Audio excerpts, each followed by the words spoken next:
There is something off with Erika Kirk. What she is wearing seems a bit inappropriate to mourn your husband, who was literally taken out for the entire world to see. This woman is not grieving anything. She skipped straight to acceptance. This is most definitely PR, and they're using your grief for marketing. Girl, you better brace yourself for this one because things just went absolutely wild and Joe Rogan has thrown himself straight into the middle of the storm. This isn't your regular celebrity rumor. This is full-blown chaos unfolding live and Joe's not holding anything back. When he spoke out about Charlie Kirk's shocking shooting, his words hit like dynamite, shaking up both sides of the internet and leaving people stunned. According to Joe, nothing about the Fed story adds up. Not the timeline, not the so-called evidence, not even the official statements. He said it all feels off and he wasn't whispering it either. He said it loud and clear. But here's the twist. Joe didn't just go after the government. He turned his spotlight straight toward Erika Kirk. Yeah, Charlie's widow. He claimed her behavior since Charlie's passing has been suspiciously distant, especially when it comes to Charlie's own family. And that made people online start asking why. Joe didn't stop there. He said Erika allegedly wasn't being honest with Charlie's parents about what was really going down behind closed doors at Turning Point America. He even hinted that Charlie had started to feel uneasy weeks before that rumored TikTok sale to billionaire Larry Ellison. According to Joe, there were behind-the-scenes talks about keeping a pro-Israel message strong, even though Charlie supposedly wanted to tone that down. That tension, Joe said, was the real storm brewing before everything fell apart. The moment Joe dropped that on his show, the internet lit up like a Christmas tree. And the fact that Charlie Kirk's assassination is still being covered up, she is still walking around with the same security from September 10th, saying she's so excited for the new content that she'll be releasing. Isn't it strange how a widow stepped into the CEO role? She did 3 speeches already, one at a stadium. Charlie's family didn't even speak and she's selling t-shirts. And is already hosting her husband's podcast, now doing an all-American halftime show with performers. She's not even home with her 2 young children who just lost their dad, not to mention how they're still trying to cover up her ties in Romania. Some people called him a hero for saying what everyone else was too scared to mention. Others dragged him for stirring up trouble and poking at things better left alone. But no matter which side people were on, one thing was clear. When Joe Rogan calls something shady, everybody listens. Still, the other corner of the internet wasn't buying a single word of the official story either, and they came in swinging. They accused the feds of fumbling the whole investigation and feeding the public nothing but twisted half-truths and confusion. Some said it felt like one big distraction, like they were more focused on hiding their mess than exposing what really happened. That's when the online detectives clocked in, keyboards ready, receipts flying, and guess who led the charge? None other than Candace Owens. Candace wasn't just some random commentator. She was one of Charlie's closest friends and even sat on the board at Turning Point America. So when she spoke, people listened. She wasted no time dragging the FBI right through the mud, calling their version of events a complete lie from top to bottom. Candace came in with fire, especially at the claim that the alleged shooter, Tyler Robinson, had been turned in by his parents after they saw him on TV and thought he was suicidal. She wasn't having it, not even a little. She went on record saying Tyler Robinson is not suicidal and called that whole story pure fiction start to finish. According to her, the so-called confession from Tyler's dad was made up out of thin air. And Tyler himself has said from day one that he's innocent. She didn't stop there. You should all know this. If you thought that my husband's mission was powerful before, you have no idea. You have no idea what you just have unleashed across this entire country. In this world, you have no idea.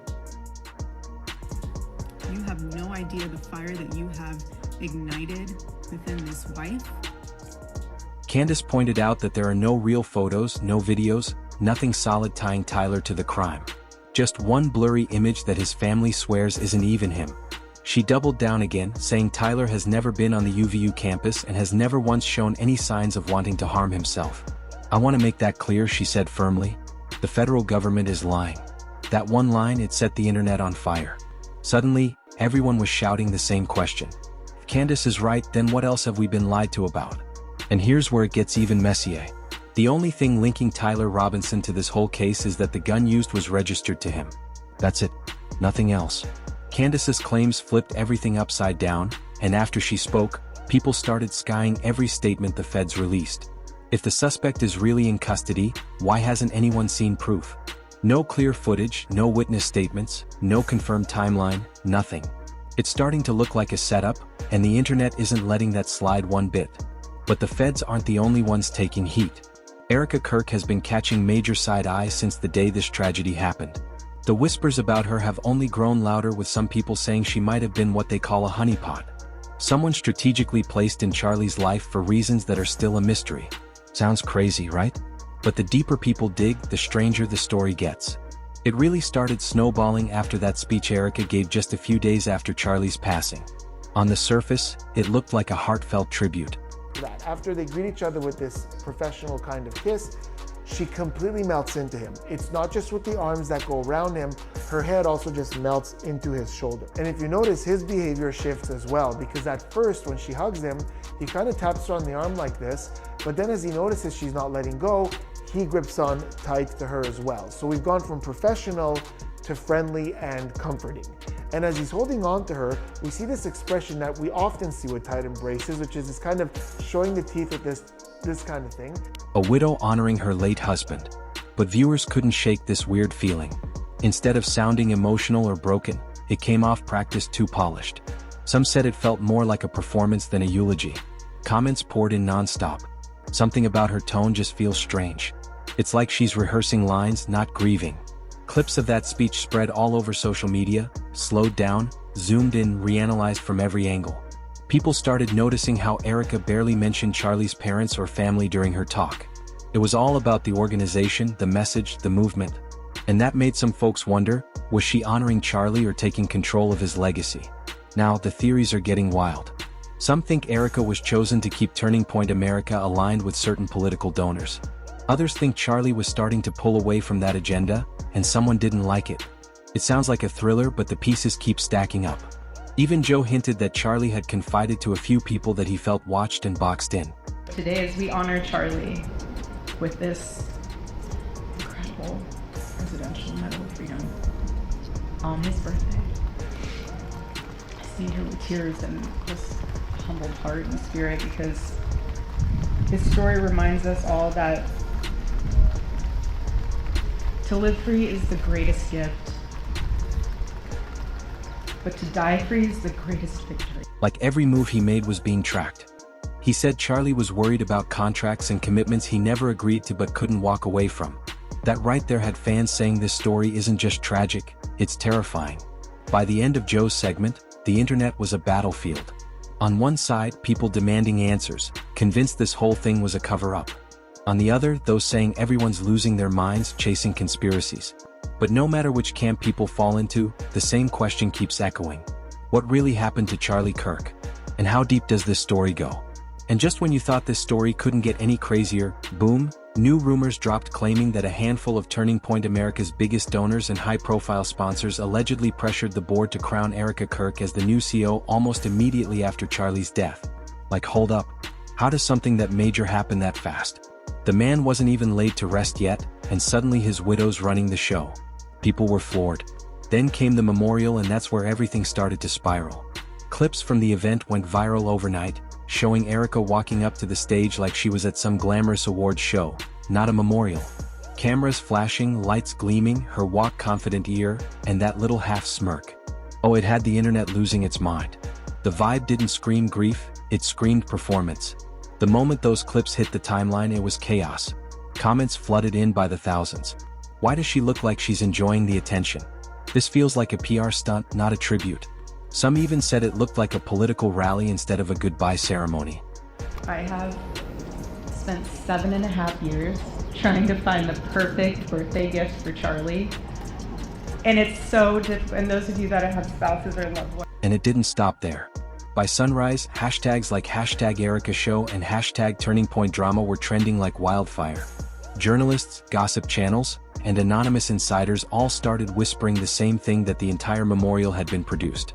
Like literally stage managed by Turning Point's own media crew to introduce Erika as the new face of the movement. Every blink, every hair flip, every fake sad pause was caught in high definition. And when leaked footage surfaced of her rehearsing parts of her speech backstage, that sealed it. People were furious. Why was a grieving widow practicing lines like she was running a campaign? Then Joe Rogan jumped back into the mix, and he didn't pull a single punch. On his podcast, he said flat out, "There's something seriously unsettling about how that whole memorial looked like grief was being packaged and sold." His co-host agreed, calling it a soft launch for her leadership. That comment hit like a grenade, especially since the rumors were already swirling that the Turning Point board had fast-tracked Erika into Charlie's old CEO chair just days after the funeral. And guess what?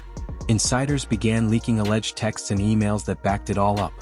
One supposed message from a tech investor said, "We can't afford a power vacuum. Erika keeps the donors calm." Another from a PR strategist read, "Put Erika in charge now while sympathy is high." Like what? If those are legit, it means that while the world was mourning Charlie, his empire was being rearranged in real time under new management. That's when Candace Owens went off. She went live that night and came in fiery. Her voice was trembling, but she was furious. She shouted, "You don't replace a man before his story's even told," and accused the Turning Point board of rushing the process under pressure from people who weren't even part of Charlie's inner circle. "It's like they couldn't wait to push him out of the picture," she said. "And the fact that Erika just walked right into that CEO position, that doesn't sit right with me." Fans went wild, and within hours, screenshots started flooding every corner of social media. Pictures of Erika at private dinners with donors and political insiders, the same folks who'd been distant from Charlie during his final months, started circulating everywhere. People began asking, was she building her own alliances all along? Some even claimed that months before Charlie's passing, Erika had quietly taken charge of internal operations, approving sponsorships and tours Charlie had previously turned down. Then came the biggest leak of them all, that alleged email chain titled Transition Strategy. According to what circulated online, one executive supposedly wrote, "Erika understands the new direction. We just need to make sure the public does too." Another responded, "We'll frame it as honoring his legacy." That one phrase, "frame it," sent shockwaves through social media. Because if that email was real, it didn't sound like they were mourning a man, and yet it sounded like they were managing an image. And just like that, the very next weekend, Turning Point America's official website quietly updated. No press release, no big announcement, just a sleek news section titled Continuing Charlie's Vision. It featured a massive photo of Erika smiling confidently in front of the American flag. The layout looked professional, patriotic, but something about it felt eerie. It didn't even mention her as CEO, but it didn't have to. Everyone already knew. That's when people started connecting the dots fast. They pulled up old videos where Charlie talked about feeling uneasy about certain donors and how he wanted to shift the organization's message to something less politically loaded. And then they compared that to what was happening now. And the contrast was chilling. Under Erika's leadership, the same pro-Israel messaging that Charlie reportedly wanted to distance himself from came roaring back louder than ever. New sponsorships rolled in from the same donors Charlie had supposedly been skeptical about. Old speeches of his were re-edited and repackaged to fit the new narrative.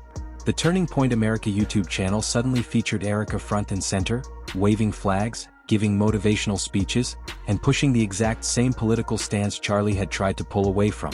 It all looked too perfect and too coordinated, and people started saying out loud what others were only whispering. Was this a legacy continuation or a total takeover? Because from the outside, it looked like the man's name was being used to keep the money flowing, while the story behind his downfall was quietly being rewritten right in front of us. Even Joe Rogan's own guest analysts couldn't ignore the timing. One of them dropped a line that had everyone pausing.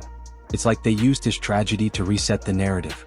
Thought a clean break, then boom, new management, new message. That single quote spread like wildfire. Some people rushed to defend Erika, saying she was just doing her best in impossible circumstances, while others accused her straight up of being the chosen replacement. The one picked long before anything even happened. But the drama didn't stop there. It actually got worse. Reports started surfacing that several board members from Turning Point America had quietly resigned. No statements, no press coverage. They just vanished from the organization's roster. And according to insider whispers, those were the very people who had pushed back against Erika's lightning-fast promotion. One anonymous whistleblower allegedly told a conservative outlet, "It wasn't unanimous. Some of us wanted an interim committee, but the pressure from top donors made that impossible." That one comment lit up every conspiracy forum online. The internet ran wild with it. Deep dives, receipts, theories all piling up. People started connecting dots and asking who those top donors actually were. And sure enough, the same names started reappearing. Billionaire Larry Ellison among them. Online sleuths claimed his foundation promised major funding, but only if Turning Point stayed aligned with specific political messaging. Suddenly, every whisper that used to sound like gossip started coming with screenshots and leaked documents. Meanwhile, Erika finally stepped back into the public eye. She sat down for a primetime TV interview, perfectly lit, camera ready, dressed in soft tones that screamed controlled calm. Her voice was smooth as she said, "Charlie wanted me to continue his mission, but instead of comfort, that statement made people uneasy." Viewers said her tone felt too corporate, too polished. The top comment under the video summed it up perfectly. "She doesn't sound like a widow. She sounds like a CEO defending her brand." Candace Owens wasted no time clapping back. She reposted a clip of the interview with the caption, "Continuing his mission doesn't mean rewriting his truth." That one line exploded across TikTok and X. It became a viral slogan overnight. And just like that, the tension between Candace and Erika went from quiet whispers to an all-out public feud. Two powerful women, both claiming to protect Charlie's legacy, now standing on opposite sides of a story that had already spiraled out of control. Joe Rogan couldn't resist weighing in again. On his next episode, he leaned forward into the mic and said, "The more I hear, the less this feels like coincidence. You don't lose a man and gain control this fast without preparation." His co-host nodded and the crowd in the studio let out a low gasp. That line hit hard and it echoed everywhere online. Fans started doing their own digging, combing through financial filings, public donor lists, and archive board records. What they found only made things murkier. Documents had been edited after Charlie's passing. Key communications were suddenly missing from transparency reports. Some filing dates didn't even line up with official press releases. Commenters were like, "How do emails vanish from a nonprofit's public archive? And why did their 990 forms suddenly get delayed?" Every little inconsistency just made the situation look more like a cover-up. At this point, the whole thing had stopped being a tragedy. It had turned into a full-blown scandal. The focus wasn't just on Charlie's mysterious end anymore. It was about Erika Kirk's lightning-fast rise to power, the quiet resignations, and the invisible hands that seemed to be steering everything from behind the curtain. Social media turned into one giant investigation board. Screenshots, timelines, zoomed-in photos, all laid out like a digital detective scene for the entire world to analyze. But one question started echoing louder than all the noise. Was this all just coincidence? Or was Erika's rise something planned long before Charlie's final day? And then came that hug. The clip that broke the internet into pieces. The moment Erika Kirk wrapped her arms around President Trump on stage, jaws dropped across every platform. People couldn't believe their eyes. "Wait, what's going on here?" they shouted. And it wasn't just who she hugged, it was how she hugged him. The closeness, the whisper near his ear, the body language. It looked way too personal to be political. A famous body language expert even jumped into the chaos, breaking the clip down frame by frame. His verdict, "There's comfort here, more than you'd expect between a grieving widow and a former president." That one sentence threw gasoline on the fire. Fans began combing through old event photos, interviews, and fundraiser appearances trying to find proof that the two had met before. And let's just say what they found didn't help Erika's case. And if that wasn't enough to stir the pot, less than 2 weeks after Charlie's passing, Erika made her grand reappearance on his own podcast. That's right. She sat in his chair behind his mic, smiling calmly like nothing had happened, telling fans she was moving forward and continuing his mission. The internet couldn't handle it. Comments poured in by the thousands. "She looks way too comfortable. This isn't a tribute and it's a takeover. And she's rebranding the show under her name." Then when people thought the storm might finally calm down, Joe Rogan fired off another round, and this one was explosive. On his show, he dropped a bombshell that made everyone's jaw drop. He claimed the government didn't just fumble the investigation. They sabotaged it. His exact words, "When an investigation's real, the info stays sealed. When it's theater, everything leaks." And that line hit like thunder. Joe argued that the feds intentionally released selective details to confuse the public, to flood the news cycle with so much noise that no one could tell fact from fiction anymore. According to him, the leaks weren't accidents. They were strategy, a way to control the narrative while making it look like transparency. And with everything that's happened, the shifting timelines, the mysterious footage, the fast-tracked CEO appointment, and now that too familiar hug, even skeptics started wondering if Joe might actually be right.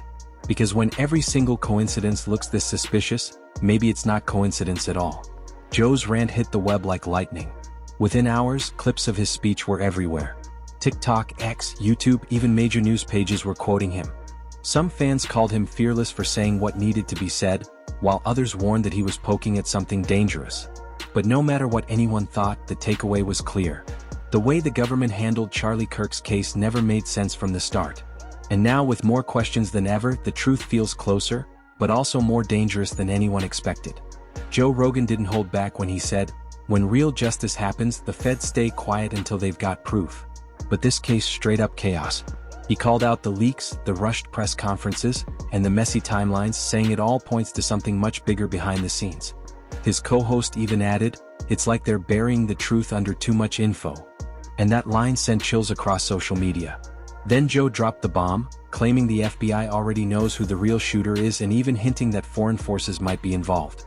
But he didn't stop there. He went right for Erika Kirk. Joe said those honeypot rumors might not be so far-fetched after all, pointing out how quickly she moved on, her alleged family ties to high agencies, and how her behavior since Charlie's death just doesn't sit right. Fans were losing it. One comment said, "Joe's finally saying what everyone else is too scared to say." And it got even crazier. Joe questioned why Charlie's parents have been totally invisible while Erika's been in every spotlight, from the memorial to interviews to standing beside President Trump when Charlie got his posthumous medal. He said, "Every time Charlie's name comes up, it's about Erika, not him." That line blew up instantly.